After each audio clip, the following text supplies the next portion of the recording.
দুর্গাপ্রসন্ন দেব ওরফে ভিকি হত্যাকাণ্ড নিয়ে পুলিশ মূল অভিযুক্তকে জালে তুলতে বিভিন্নভাবে অভিযান চালিয়ে অভিযুক্ত রাজু বর্মনকে পুলিশ জালে তুলতে সক্ষম হয়। গুয়াহাটি থেকে ত্রিপুরা পুলিশের ক্রাইম ব্রাঞ্চ তাকে রাজ্যে নিয়ে আসে। শুক্রবার পুলিশ অভিযুক্ত রাজু বর্মনকে আদালতে প্রেরণ করে। এদিন আদালত চত্বরে এলাকাবাসী সহ মৃতের স্ত্রী উপস্থিত ছিলেন।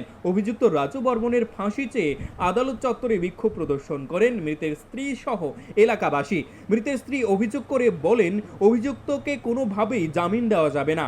অভিযুক্ত খুনি রাজু বর্মনকে ফাঁসির অর্ডার দিতে হবে। এখন দেখার বিষয় মহামান্য আদালত অভিযুক্তের বিরুদ্ধে কি রায় ঘোষণা করেন।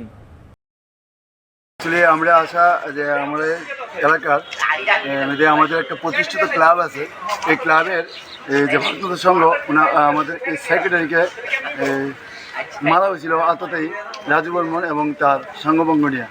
আমরা চাইতেছি আমাদের এলাকার পক্ষ থেকে আমাদের সরকারের কাছে, মুখ্যমন্ত্রীর কাছে, আমরা স্বরাষ্ট্রমন্ত্রীর কাছে আমরা অনুরোধ জানাইতেছি যাতে আমাদের স্বরাষ্ট্রমন্ত্রী এই ব্যাপারটা দেখে এবং এই রাজু বর্মনের মতো একটা আততায়ীকে যদি ত্রিপুরার বুকে এনকাউন্টার করা যায় তাহলে বোধহয় আমাদের ত্রিপুরাতে এরকম জঘন্য কাজ আর হইতো না, এরকম আততায়ী আর সৃষ্টি হইতো না। তার জন্য আজকে আমরা একটু এইখানে মিলে আমরা সবাই একজোট হয়েছি এলাকাবাসী। আপনার নামটা?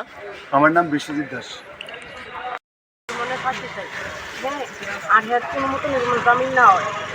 আর হ্যাঁ অনেক আগে বাচ্চা থাকতে আগে থাকতে রাজু বর্মন অনেকবার ফোন করে হুমকি দিতে পিস্তল দেয় যে আমরা দুজন একখানে যাইতেছি গাড়ির দৌড়ে সেরা হ্যাঁ শনিতলা দাঁড়াইছে আমরা বন্দুক ধরছে গেছে আমরা জানা মেরে লাগবো।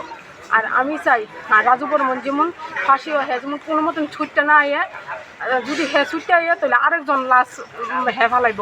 কেটে হ্যাঁ খুন করতে করতে হ্যাঁ অভ্যাস হয়ে গেছে হ্যাঁ পরিণত এমন। আমি চাই হ্যাঁ ফাঁসি, আর কিচ্ছু চাই না। সরকারের কাছে আবেদন হ্যাঁ যেমন ফাঁসিও আর কিচ্ছু না হয়, হ্যাঁ যেমন ফাঁসিও হ্যাঁ লোকে যে যত সঙ্গমঙ্গ আছে সবাই যেমন ফাঁসিও, মানে কেউ যেমন জামিনে ছুটতে না আইয়ে। সরকারের কাছে এই আবেদন আমার। Bureau report, news live 24 Tripura.